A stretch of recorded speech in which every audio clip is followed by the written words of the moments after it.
दोस्तों आज जिस टॉपिक के ऊपर हम चर्चा करने वाले हैं वो है निफ्टी 50। बहुत सारे डिफरेंट रूल आप कह सकते हैं अप्लाई होने वाले सभी द्वारा, जिसका स्टार्ट कल होने वाले मंडे को। इसके साथ साथ बहुत सारे ग्लोबल ऐसे पॉजिटिव नेगेटिव ट्रिगर्स हैं, प्लस मार्केट की करंट स्थिति क्या है, इन तमाम चीज़ों में चर्चा करेंगे सिर्फ 5 से 6 मिनट के अंदर अंदर। ओके, वीडियो को अंत तक देखिएगा, लाइक के लीजिएगा, और अगर आपको इस प्रकार के वीडियोस हर संडे की रात को चाहिए तो कमेंट सेक्शन में ज़रूर बताइएगा ना। आपके स्टॉक आपके विंडो में दिख रहा होगा कि भाई स्टॉक ने एक दिन में ये इतना बड़ा जंप किया, और ये जो जंप है अगर मैं सिर्फ 6 महीने पहले लेके जाऊं, स्टॉक काफी एक समय तक स्ट्रगल करता हुआ दिखाई दे रहा था इस रेंज बाउंड में।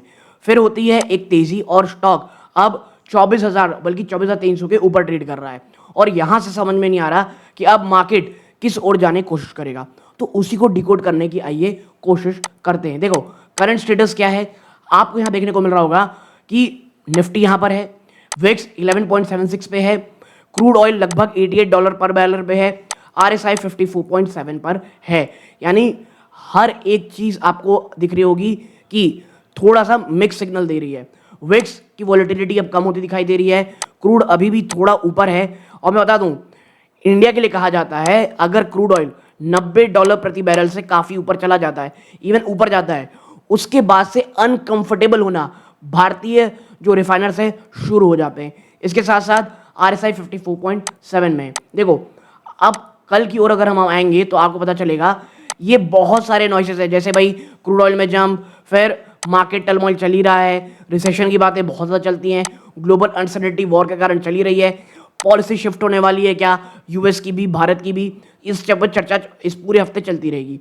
प्रॉब्लम क्या होनी, किस पे ध्यान देना है अपने को? पहला भैया रिकवरी हो गई है, ये ध्यान देना है। इसके साथ साथ लो ऑप्शन वोलेटिलिटी आपको शायद देखने को मिले, इंस्टीट्यूशनल लिक्विडिटी कहीं और जाती हुई दिखाई देगी क्या, प्लस जो सेबी का रोल आया है वो 3 अगस्त से शुरू होने वाला है इन तमाम चीज़ों में। तो एज ए रिटेल ट्रेडर आपको देखना है overnight react to overnight handles, institutional execution for tomorrow session, ये 3 पिलर के ऊपर पूरे रखा हुआ है। ओके नाउ फिर हम नेक्स्ट आगे बढ़ते हैं।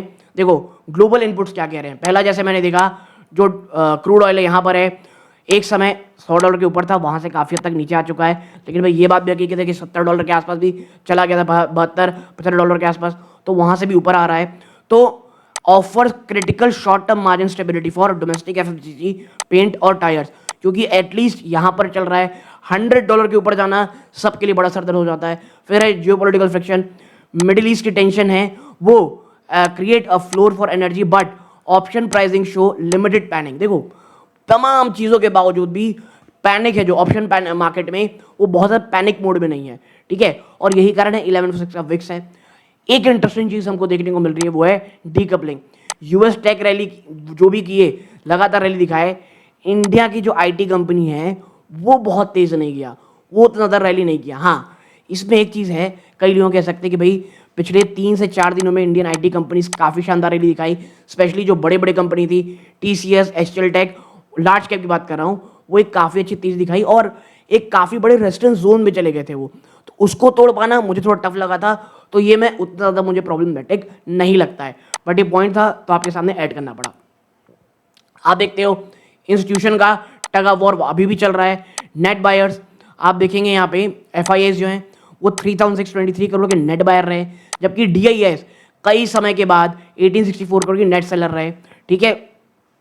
तो ये चीज़ें हैं, तो जो DIIs हैं वो एक्टिवली हेज कर रहे हैं जो लगातार FI का एग्रेशन है, and this structural figure define tomorrow's opening liquidity.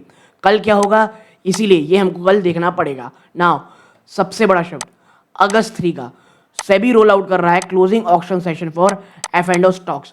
तो ये नया है सबके लिए, तो आपको क्या देखना है, आप यहाँ देखेंगे कि टुमारो इंट्रोड्यूस एक फंडामेंटल ऑपरेशनल शिफ्ट कि कैसे एंड ऑफ डे एग्जीक्यूशन होगा और इंडेक्स वेटिंग अकर, यानी आप कह सकते हो जैसे पहले एंड ऑफ द डे काम होता था, ये कल वैसा नहीं होने वाला, क्योंकि नई चीज़ें हैं जो डायरेक्टली इंपैक्ट करेंगी इंस्टीट्यूशंस के रीबैलेंसिंग को और rendering all closing strategies absolute, क्योंकि जो पहली स्ट्रैटेजी हुआ करती थी वो अब गायब हो जाएंगी और नए रूल्स के साथ कुछ नई स्ट्रैटेजीज कंपनी लाएंगी, इंस्टीट्यूशंस लाएंगे मैं कहूँगा।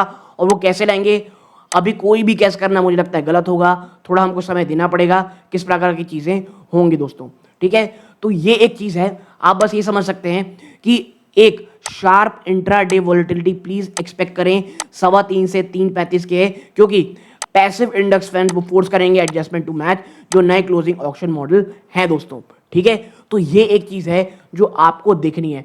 इनकी चर्चा अगर मैं करूंगा तो वीडियो फिर बहुत लंबी हो जाएगी, हमें शॉर्ट एंड क्रिप्स की ओर जाना है। यहाँ पे टेक्निकल आप देख सकते हैं कि भैया अभी हम यहाँ पर हैं, RSI 54.7 में है जो न्यूट्रल टू बुलिश की ओर इशारे कर रहा है।